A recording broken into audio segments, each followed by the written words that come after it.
Bonjour à toutes et à tous, je suis ravi de vous retrouver aujourd'hui pour parler comics. Aujourd'hui, on va parler de Ragnarok tome 1 qui est sorti chez Black River Comics.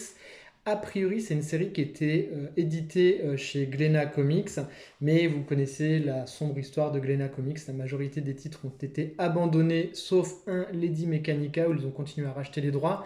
Les autres se retrouvent à la fois dans la nature et à la fois chez d'autres éditeurs. Donc là, c'est le tome 1. A priori, Black River s'est engagé à éditer. Il me semble qu'il y aura deux tomes, si je ne dis pas trop de bêtises.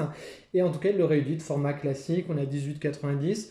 Il y a un petit peu plus de pages que dans certains autres titres de chez Black River. Donc ça, c'est plutôt cool.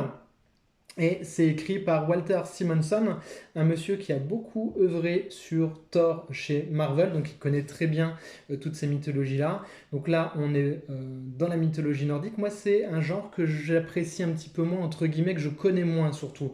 Ceux qui me connaissent un petit peu savent que j'ai plus d'appétence pour aller vers de la science-fiction, vers de la dystopie, vers des trucs un peu post-apocalyptiques, enfin ce genre-là. Tout ce qui est fantasy ou mythologie, c'est un domaine que je connais beaucoup moins et j'ai toujours un peu plus d'appréhension d'aller vers ces ouvrages-là. Pour le coup, ça a été une très bonne surprise ce Ragnarok. Pourquoi ça a été une bonne surprise? Alors l'histoire, on va retrouver Thor après le Ragnarok, il est zombifié, il est sur une espèce de trône, il ne bouge plus, nanana, nanana, mais on va suivre sa quête de vengeance. Voilà, ça c'est un peu le pitch global. Euh, Assez classique entre guillemets, mais qui fonctionne plutôt bien. Ce que j'ai beaucoup aimé, c'est le début de l'histoire finalement qui va se focaliser sur ces elfes noirs, donc un couple d'elfes noirs qui est une petite fille, et la femme va accepter une mission d'aller tuer ce Thor zombifié pour vraiment l'anéantir définitivement. Et en échange de ça, elle fait un pacte pour que sa fille qui est malade devienne immortelle. Et je trouve que l'angle est vraiment intéressant. Ça rajoute quelque chose de vraiment humain, avec vraiment des choses un peu puissantes. Donc là, on la voit partir à la recherche de cette légende, finalement, quelque part, qui est Thor zombifié, parce que c'est une espèce de rumeur. Au début, on n'est pas vraiment sûr. Et puis, forcément, patatras, il va se réveiller, nanana, et il va essayer de voir qui a fomenté tout ça contre lui, et il va partir à la recherche, il va traverser les différents royaumes pour essayer de mener sa quête de vengeance. Donc ça, c'est vachement bien foutu. Je trouve que l'angle est vraiment intéressant et bien choisi. Et ça marche plutôt bien. Alors, vous voyez, en termes de dessin, c'est plutôt super beau. C'est hyper dynamique dans les cases. Par contre, je trouve que ça manque un petit peu de dynamique entre les cases. Le découpage, je le trouve un petit peu plus classique pour le coup. Donc on le voit ici, notre Thor. Voilà, dans les cases, à chaque fois, dans chaque case, vous voyez, ça marche super bien, c'est hyper dynamique, vraiment, on sent que l'auteur, il maîtrise ses effets, que c'est un baroudeur du comics, il sait vraiment travailler une dynamique de cases.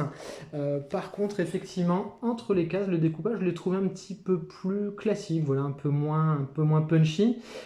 Couplé à ça, je m'attendais à un comics forcément avec du Thor qui allait envoyer, qui allait être assez punchy en termes de baston et de combat. Et finalement, il n'y en a pas tant que ça blablate un petit peu. C'est, voilà, préparez-vous si vous voulez vous lancer dans cette aventure-là. Il y a quand même, j'ai trouvé, pas mal de textes, il y a pas mal de choses à lire et pas mal de personnages, pas mal d'intrigues. Donc du coup, voilà, il faut quand même... on n'est pas qu'un simple comics divertissant où il y a quelques bulles et on rigole, hahaha, c'est marrant. Non, non, c'est bien plus puissant que ça. C'est vraiment... il y a vraiment à lire, il y a une vraie intrigue, il y a des vraies sous-intrigues et il y a vraiment des personnages bien écrits et bien construits. Voilà, la fin est absolument dingo en termes de dessin aussi. Enfin, je ne veux pas vous spoiler, vous gâcher le truc. Super efficace. Donc voilà, Ragnarok, j'en attendais pas grand chose pour le coup. Ça a été un bon moment de lecture. Je me suis bien régalé. Du coup, j'ai hâte de voir le tome 2 et de savoir un petit peu où ça va nous mener tout ça. Parce que, effectivement, la fin, elle pulse bien, elle donne envie de découvrir la suite. Dites-moi en commentaire si vous avez lu ce titre-là ou si c'est un titre qui vous intéresse et vous, si vous aimez la mythologie nordique en général. Si vous découvrez la chaîne avec cette vidéo, vous pouvez vous abonner bien entendu, ça fait super plaisir. Et puis, vous pouvez la liker, la partager et la commenter pour qu'on puisse discuter comics et de notre passion ensemble. Moi, je vous dis à très vite pour de prochaines reviews. Bye bye les amis.